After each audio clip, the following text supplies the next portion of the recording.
зовут Лёля, и давайте сегодня поговорим про этот потрясающий Corvette Stingray. Практически самая последняя модель, которая появилась на рынке, уже рестайлинговый Corvette, которым просто хочется восхищаться. Не то чтобы это идеальный автомобиль, не то чтобы это самый лучший спортивный автомобиль, но он действительно head-turner. Поворачиваешь голову, привлекаешь внимание, получаешь удовольствие от езды и еще многое другое. Поехали!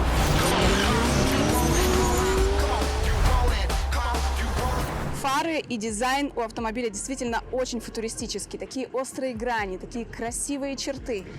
Настоящая выхлопная система, ничего фейкового, потому что это спортивный автомобиль, который, в принципе, может себе позволить обеспеченный американец, но не такой супер дорогой автомобиль, который делают часто другие производители. Это один из самых доступных, но вполне ярких и запоминающихся моделей.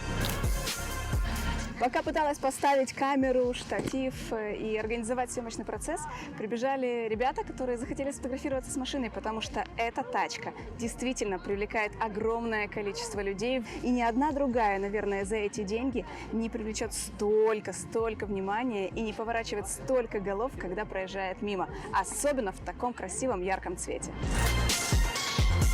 Знаете, что делает этот автомобиль еще более интересным и агрессивным? Почему он так выделяется в сравнении с другой машиной, которую вот поставишь рядышком? Задние колеса на 1 диаметр больше, чем передние. Здесь 20 диаметр, а там 19 диаметр. И в профиль автомобиль выглядит просто очень динамичным, агрессивным, реально серьезная тачка. Мало того, что это просто яркий, красивый автомобиль, у него еще есть детали, на которых дизайнеры решили сделать дополнительный акцент. Вот такие, например, воздухозаборники, которые помогают во время движения автомобилю охлаждать двигатель. Воздух заходит сюда и выходит где-то здесь. Я прям чувствую, как тепло веет из этих сеточек. Ты водитель спортивной тачки, у тебя нету времени раскручивать и выкручивать клапан. Ты просто делаешь одно движение, вставил, достал, закрыл и помчал дальше по своим делам.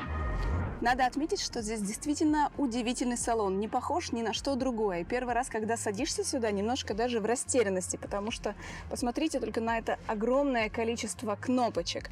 Все подписано, все очевидно, понятно, но тем не менее, какой разброс. Все сделано для водителя. Ему подчиняется автомобиль, ему подчиняются все сервисы. И то, как управляется машина, она управляется очень четко, очень аккуратно, хорошо, тоже приносит удовольствие. Но давайте посмотрим повнимательнее, какие органы управления у нас здесь есть, какой руль и как переключается коробка передач. Это вот прям Tesla отдыхает, я вам говорю. Посмотрите, как выглядит коробка передач. Паркинг, назад, нейтрал, драйв и manual. Давайте ее заведем. Какой звук, какой же красивый звук. И просто дернув рычажок,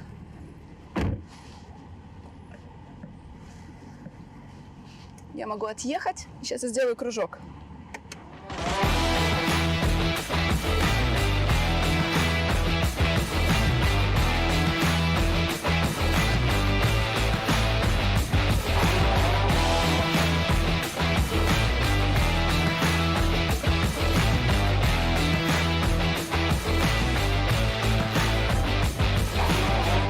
Мы вернулись на место. А еще я должна отметить, что эта машина точно не для полных тучных людей. Здесь даже я помещаюсь с трудом. Вот тут узкое, очень узкое сиденье с этими крылышками, которые поддерживают водителя во время поворота. Сразу видно, что спорткар. Везде он обнимает. Сидишь как в капсуле, полностью заблокирован. Но можно поворачивать руль. Никаких проблем, если правильно отрегулировать посадку. Электронное управление сидений, как в любом другом премиум автомобиле, слава богу, это делается без каких-либо усилий. Что касается руля, это не автомобиль из салона, он уже немножечко поездил, где-то полгода или год, я точно не могу сказать, но этот автомобиль имеет руль, которым изначально был руль из алькантары. Что с ней произошло? Она, конечно же, полностью отполировалась. И сейчас выглядит уже не так презентабельно, как ранее. Как я понимаю, что это алькантара только по вот этим вот небольшим островкам, которые, можно сказать, были нетронутыми. Что у нас на руле? У нас есть подогрев руля, мы можем отвечать на звонки с руля. У нас есть voice control, опять же, непонятно зачем. Можно регулировать музыку, можно менять треки, можно пользоваться бортовым компьютером, и здесь у нас регулировка круиз-контрола. Так как это спортивный автомобиль, то, конечно же, можно перейти в мануальный режим и благодаря этим подкрылкам под рулем регулировать передач, на которые хотите ехать. 8-цилиндровый двигатель, 490 лошадей и всего 3 секунды до сотни. Пока разглядываешь, как устроен двигатель, можно невольно заметить, что здесь есть дополнительная камера. И казалось бы, это просто камера заднего вида, но на самом деле она скрывает один сюрприз. И о нем мы сможем узнать только если снова вернемся в салон. Так, мы еще раз заводим эту машину, потому что мне очень хочется показать, зачем нужна эта камера на заднем стекле. Окей. Просто не машина, это какая-то игрушка, это средство, предназначенное развлекать водителя и привносить в его жизнь новые впечатления и новые знакомства. Потому что пока я тут стою и записываю это видео, ко мне подошло уже человека 4 с комплиментами, своими историями, рассказами, с вопросом, можно ли сфотографироваться с этой машиной. Оставили мне даже свои контакты. В общем, привлекает не просто кучу внимания, а целое море. Давайте все-таки разберемся, почему там эта камера находится. Потому что есть камера заднего вида и есть камера дабл заднего вида. Делаешь вот так. Смотрите, мужик голый загорает на лавочке. А когда ты едешь, у тебя там открывается вид на автомобиле. И мы сделаем сейчас маленький кружочек, просто для того, чтобы показать, что это не фейковая картинка, которую я приклеила, это реальная камера, которая транслирует информацию с этой камеры мне на экранчик.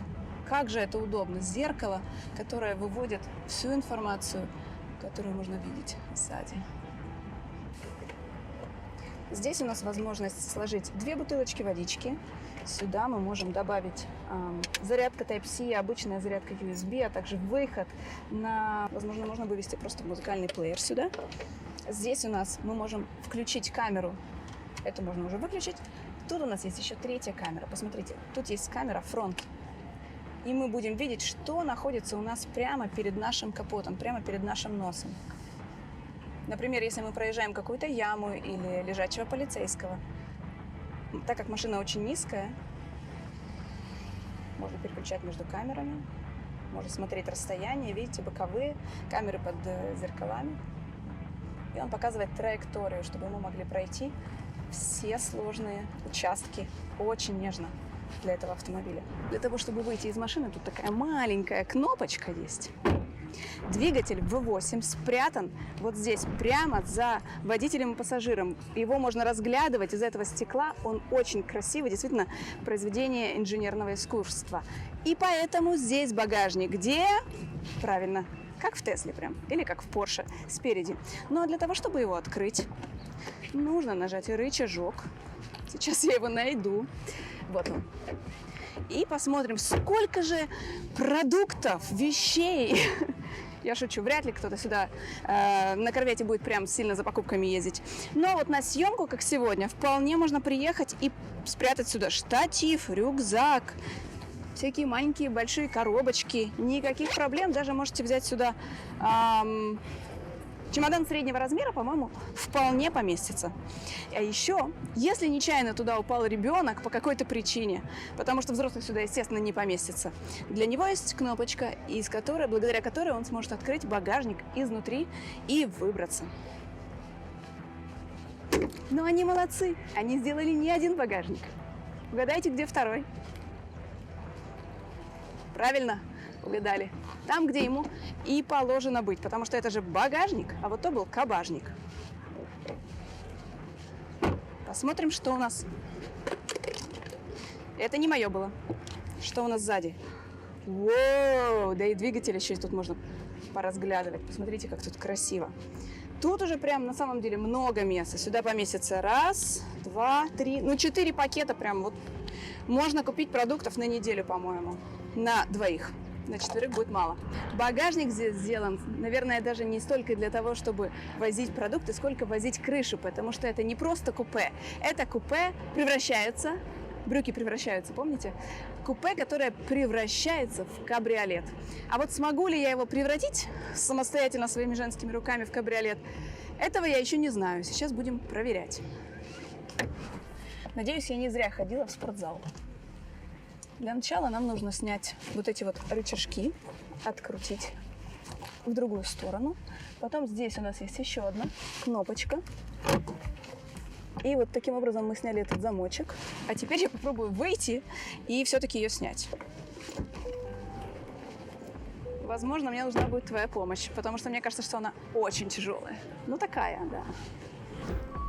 Теперь нам ее нужно... О, вдвоем нормально. Вдвоем вообще никаких проблем. Ручками приходится паковать в багажник.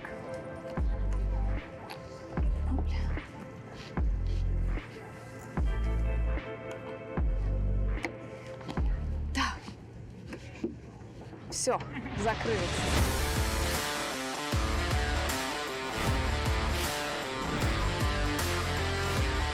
Видите, какой у меня сегодня прекрасный оператор, который помогает мне наконец-то снимать ролики про тачки. Потому что до этого снимала все сама и говорили, съемка была говно. Теперь вы так не посмеете сказать, потому что кто сможет обидеть эту девушку?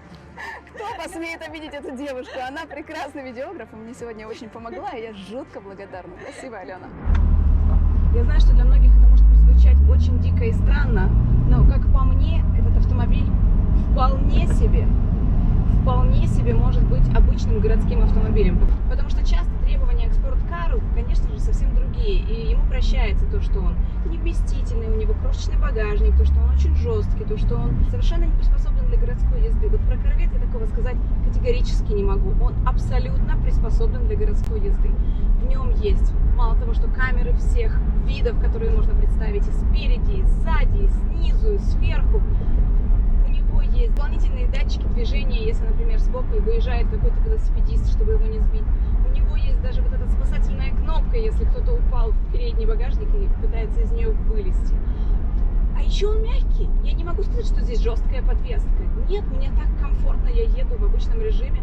Не то чтобы в Калифорнии такие прям были ужасные дороги, конечно, в Лос-Анджелесе, поверьте, не все дороги такие сладкие, как хотелось бы. Не лежачие полицейские, ни когда переезжаешь какие-то ямки, специальные такие металлические люки, когда дорогу ремонтируют, выкладывают.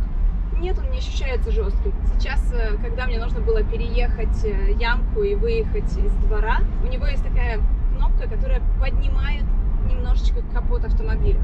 Когда едешь по городу и тебе не хочется царапать своим капотом бордюры или ямы, или выезды-съезды, можно поднять капот автомобиля.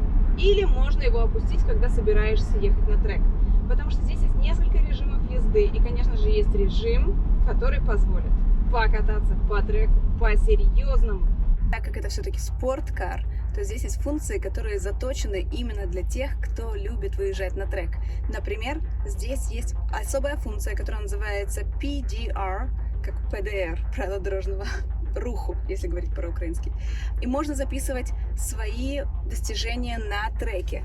Каким образом? А вот таким. Выбираете функцию PDR, и она вам открывает доступ к видеозаписи и к лэп-таймингу. То есть здесь в видеозаписи можно выбрать, как вы хотите, спорт, трек или тайминг. Например, спорт.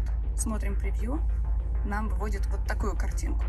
На треке наши данные выводятся уже по-другому. Здесь уже, видите, есть угол наклона автомобиля 12 градусов. Сейчас мы немножко смещены в одну сторону. То есть вы можете отслеживать больше данных об автомобиле. И тайминг. Смотрим, как он выглядит. Здесь есть, видите, появились данные о циферках от 0 до 60, от 0 до 100. Я нахожусь в городе, поэтому мне нельзя здесь сильно превышать скорость. Посмотрите, сколько информации выводится на экран. Вот этим колесиком на руле можно менять информацию на экране с бортового компьютера. Давление масла, температура двигателя, количество проезженных миль, скорость, мощность, все, что нужно настоящему гонщику. Чтобы открыть дверь, нужно нажать на вот эту вот маленькую кнопочку. Тогда, не с первого раза, можно будет ее открыть. Но если вдруг что-то случится с аккумулятором, эта кнопка работать не будет. Для этого есть аварийный рычажок вот здесь вот. благодаря которому можно открыть дверь. На двери водителя, как и во многих автомобилях, есть настройка сидений, да, то есть для одного и для второго, например, водителя. Но что примечательно, с другой стороны, где сидит пассажир, абсолютно такие же настройки, потому что пассажир в этой машине не менее важен, чем водитель. Смотрите, даже для пассажира точно так же ценится его комфорт, настройки сидений должны быть такими же удобными. Потому что второй пассажир может быть либо штурманом, либо вторым водителем, либо тренером, и его комфорт также важен, как и комфорт водителя. Кстати, если вам очень понравилась эта машина или вы хотите взять ее в аренду, вы можете это сделать в Лос-Анджелесе. Я оставлю ссылку в описании, и вы поймете, как это сделать. Надеюсь, вам понравилось мое видео, и вы не забыли подписаться на мой канал, потому что дальше будет больше. Берегите себя и близких. Всем пока!